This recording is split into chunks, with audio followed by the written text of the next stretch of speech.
Hello and welcome back to New Rockstars. I'm Jessica Clemons, and yesterday morning Variety released a new article covering Benedict Cumberbatch's new film, The Thing with Feathers, and of course, baby boy Strange couldn't keep his little mouth shut on some Marvel news. Unfortunately, we shouldn't expect to see him in Avengers Doomsday releasing in 2026. The article even dives into the fact that this character wouldn't really align with this part of the story because things changed when Jonathan Majors was fired. So let's talk about the article, what Strange and Kang's ultimate plan originally was, and what story in Doomsday doesn't involve Doctor Strange. Also, where the hell is Doctor Strange 3? I don't know. But first, be sure to check out nerdride.shop where you can find the latest and greatest in New Rockstars merch. We got merch for your friendly neighborhood Spider-Man. We have this homemade suit shirt. You can go look at that little merch over there. We also have the Daredevil Born Again merch because Daredevil Born Again is coming in March, and I know you need to get ready for it with some of our merch. Supporting our channel is the best way to do it through nerdride.shop. Okay, now let's get into it. So essentially, Benedict Cumberbatch in the interview mentions Doctor Strange is taking a hiatus in 2026's Avengers Doomsday. The last time we saw a live-action Doctor Strange was a Multiverse of Madness, which was released in 2022, and that was ages ago. The article goes on to say, undeterred, he shares that things changed when Jonathan Majors was fired in 2024. Cumberbatch's absence from Doomsday has to do with the character not aligning with this part of the story. And though he probably shouldn't be saying this, he also reveals that Doctor Strange is in a lot of Avengers Secret Wars, which hits theaters in 2027. Cumberbatch goes on to say, he's quite central to where things might go, and he hints that the character will appear in a third standalone film, but is hesitant to say much more beyond praising Marvel for being collaborative, and that's a lot of information to take away. So much so that I want to go through it all, explaining and breaking down the pieces, first starting out with Kang the Conqueror and Doctor Strange. So they talk about Doctor Strange's evolution in the MCU, taking him to Kang's storyline, and once Majors was dropped, so was that plot. The theory of the multiversal endgame between Strange and Kang was actually scooped or leaked about like 2 years ago. Cosmic Circus commented on the final matchup being Kang and Strange serving as key players in a matchup comparable to Tony versus Thanos, yet this time, from Kang's perspective, he believes he's saving the multiverse from its greatest threat, which is Doctor Strange. That was a scoop or leak, and you know how they work. I can't really confirm whether they're true or not, or completely accurate, but what I like about it is it's absolutely believable. Feige did refer to Strange as the anchor of the Marvel multiverse, so he was bound to be a big deal in the future of Kang's story anyways. Strange, additionally, is absolutely a threat to the multiverse, and he won't stop meddling in it. He's no different than Kang himself. Variant Strange and Kangs have caused incursions. We've seen Strange do it numerous times, and Kang mentioned he's seen his variants do the same thing. I saw their chaos spreading across realities. Universes colliding.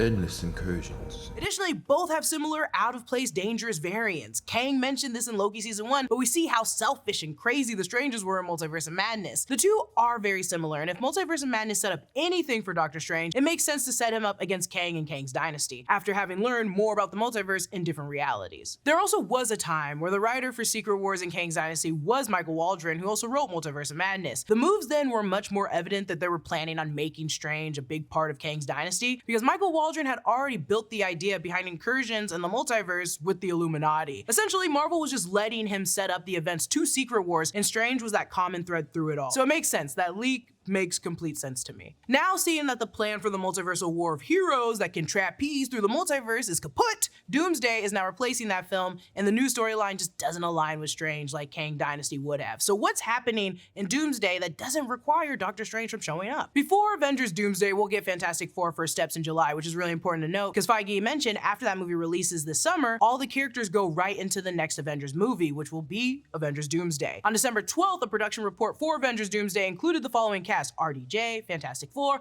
blah blah blah blah. Oh, what's here? Tom Holland, Elizabeth Olsen, the Thunderbolts, and Anthony Mackie. Side note, I recognize production reports can change, their roles are not always final, but Erik did do a really excellent job in a different video aligning their interviews with evidence proving most of them will probably be in this movie. Doomsday incorporates all these stars, and the events that follow Doomsday will probably affect some of their standalone movies, like Tom Holland's Spider-Man 4 releasing July of 2026, coming right after Doomsday releases in May of 2026, will probably be a continuation following the events of Doomsday for Peter Parker. So if it's affecting the major players, why isn't it affecting Doctor Strange? Well, let's remember where Strange actually is. We last saw him in Multiverse of Madness with Clea, where she enlists his help stopping incursions that he caused. She slices a portal to the Dark Dimension, and they both jump in. He could still be helping Clea, unaware of what's happening in his original reality. There's also potential here that the adventures that Clea and Strange get into lead them to their arrival in Secret Wars. He's not going to be a reality-jumping, multiversal, traveling sorcerer overnight, and I assume it'll take him and Clea's adventures stopping incursions to bring him back smarter and stronger, ready for Secret Wars. Everything goes back to the Wizard of Oz, right? New Rockstars puts out these videos that have me up here Like Oz, the Great and Powerful. but when you peek behind the curtain, New Rockstars is a whole team of nerds pulling levers to make me shoot fire from my eyes and have my voice Boom out dramatically and... I don't know, make SpongeBob memes pop up probably. The levers we and most YouTube professionals pull are all part of Adobe Creative Cloud.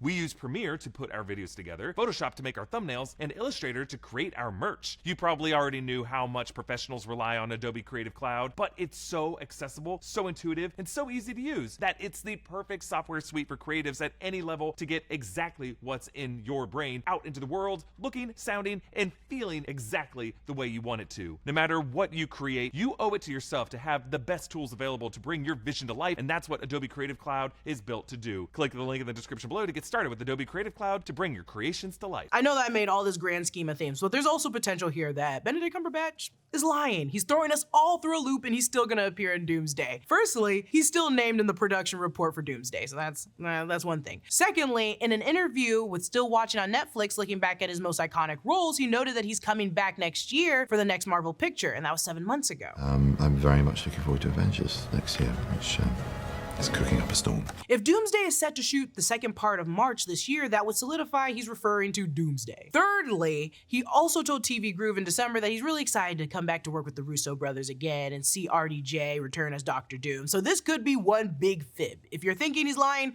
you could be right. But to poke another theory bubble, just because months ago Benedict Cumberbatch was planning on doing a movie, said he was gonna do it, and was on the production report, doesn't mean plans didn't change. He's no longer needed. Maybe Marvel could have recently removed Benedict Cumberbatch. And let's play to the idea that he was removed recently. This would make sense because he mentions in the Variety article how Marvel's very open to discussing where we go next. Who do you want to write and direct the next one? What part of the comic lore do you want to explore so that Strange can keep evolving? This sounds like a conversation with execs that love you and unfortunately had to bring you the bad news that you're not gonna be in the next big blockbuster. Truthful jokes aside though, this means there's discussion about Doctor Strange 3. So we got Doctor Strange 3 and Secret Wars, which will be both big steps for Strange, but what comes first and where should we expect his story to really play at? Looking at the Marvel slate, we're expecting Fantastic Four, Avengers Doomsday, Spider-Man 4, and then Secret Wars, in that order. Now, not to say this would happen, of course, but if they do release Doctor Strange after Spider-Man 4 in November, that would be a 10-year anniversary from the release of the first Strange film. And if you wanted to, you could make an event out of all of that. And this film could show us what Strange was doing during Doomsday before we see him again in Secret Wars. But alas, there is also that rumor of the production going for Doctor Strange 3 beginning in 2026. I don't know if it's gonna happen, but there is rumors that it might be doing it in 2026. If that is the case, the movie most likely wouldn't be released until 2027, hopefully before Secret Wars, which it could still tell the story of what he was doing during Doomsday. If the movie releases after Secret Wars, he could help bring in the mutant saga that we're approaching. Seeing as Strange just entered a far more supernatural world that he's used to with Clea, this is a good time to bring in Magic, who from the comics, Strange has worked with a ton as a mentor and a friend. Seeing as Strange is constantly working around the youth, slightly teaching them as like a mentor, Peter Parker and Americ Chavez, this trend could continue into Doctor Strange 3 with Magic if the movie releases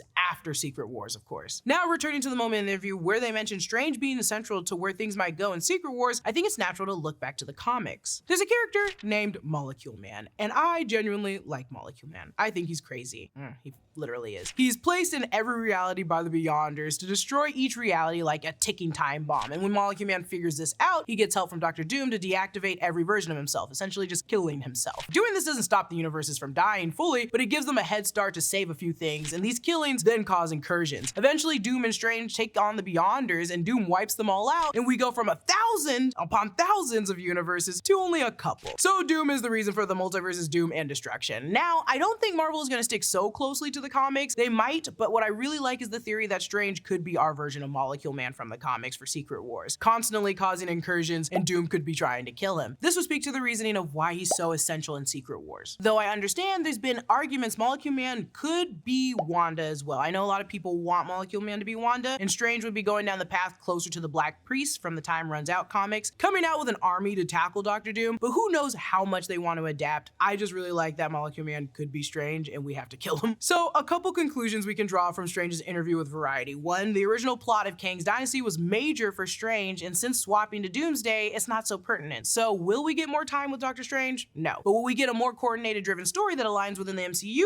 Yes, of course we will. Two, there's a discussion for Doctor Strange 3, which is great. I just need someone to tell me that's working in that movie that it's gonna happen, because after Blade, I can't trust anyone. And three, Strange is essential in Secret Wars. So his powers and works with Clea and the multiverse and incursions could be just as vital and important in Secret Wars. I'm sure throughout the following weeks, we'll touch more onto this article and the idea of what the Russo brothers are really going for and what we can expect from Doctor Strange 3, Shang-Chi 2, and some other version of another Thor movie that is coming along the way. Follow me at Lulu_Clemons, subscribe to all 3 channels in the new Rockstars network for breakdowns and news coverage of everything you love. Thanks for watching, and I'll see you at the movies.